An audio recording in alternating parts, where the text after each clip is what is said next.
रागद्वेषेषु, इंद्रियों से विरक्त हैं, प्रशांत आत्मा, हमेशा प्रसन्न रहने वाले हैं। रोटी मिल जाए तो अच्छी बात है, नहीं मिले तो और अच्छी बात।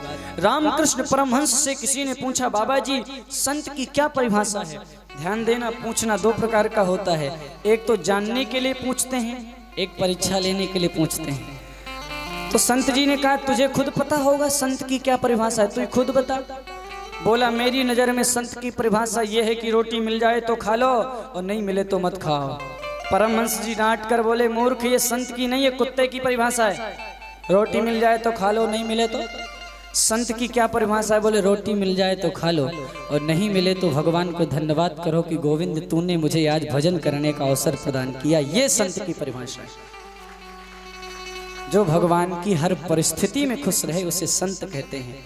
जिसके जीवन से अनेकत्व का अंत होकर एक आ जाए वह संत है। जिसके जीवन में बराबर समता आ जाए उसे संत कहते हैं। सुदामा जी संत हैं, प्रशांत आत्मा, संतोषी हैं। जब आवे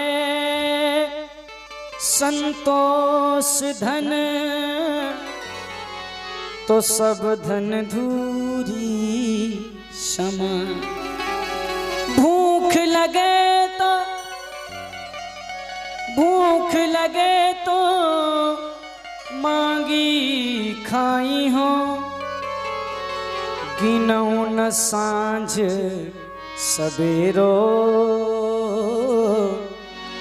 ऐसो कब करी हो मन मेरो। जो ये प्रार्थना गोविंद से करते हैं उन्हें सुदामा कहा जाता है। सुदामा जी प्रशांत आत्मा और जितेंद्री हैं, चरित्रवान हैं। जीवन में मैंने एक दिन आपसे कहा था, यदि जीवन के पथ पर जो व्यक्ति विकास पाना चाहता है, निभ्या और जिभ्या का पक्का होना चाहिए। जवान और चरित्र पक्का, सब ठीक। जितेंद्री हैं, वो ज्ञानी हैं। सुनो, सुखदेव जी ये तो लिखते हैं सुदामा जी की खूबसूरती और महिमा, और पत्नी को क्या लिखते हैं? दरिद्रा सीध मानसा। सुदामा जी तो महान है, पर सुदामा जी की पत्नी महान दरिद्र है। जय श्री राम, जय।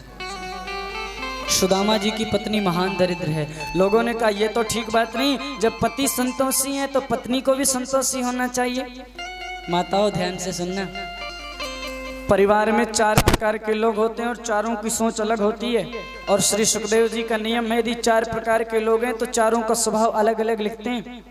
राष्ट्रपति के गुण, राष्ट्रपति बनने लायक है तो वो राष्ट्रपति है। राष्ट्रपति का बेटा राष्ट्रपति थोड़ा ही हो सकता है। कमिश्नर के गुण, कमिश्नर बनने लायक है, उसकी पत्नी जी को कमिश्नर थोड़ी कह सकते हैं आप। सुदामा जी महान संतोषी और पत्नी जी महान दरिद्र।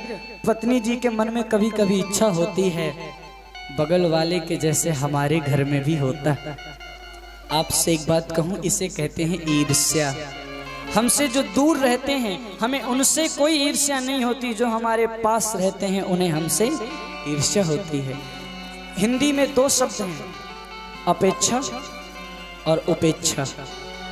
अपेक्षा किससे होती है? जिनके पास अध्यक्ष जी, जिनके पास हमसे ज्यादा होता है उससे हमें अपेक्षा होती है, हमें मिल जाए। और जिसके पास हमसे कम होता है उससे हमें उपेक्षा होती है। अरे तो हमसे अपेक्षा और उपेक्षा, ये 2 चीजें ईर्ष्या की ही संतान है। ईर्ष्या की संतान। आज के जमाने का व्यक्ति दूसरे के दुख से दुखी नहीं है, दूसरे के सुख से दुखी है। एक बार एक बाबा जी मरणासन्न अवस्था में लेटे थे और पता चला कि बगल वाले का लड़का नौकरी में जाने से फेल हो गया। तुरंत जागकर उठकर बैठ गया, बोला ये बहुत अच्छा हुआ, यही तो मैं चाहता था। बगल वाला दाल रोटी खाता है तो मन कहता है इसको मत खाने दो, ये क्यों खा रहा है? मन ये नहीं कहता तुम भी प्रतिस्पर्धा करो, ये दाल रोटी खाता है तुम हलवा पूरी खाओ। नहीं, उसे हम गिराना चाहते हैं, खुद नहीं बढ़ना चाहते। ये आज की सोच है।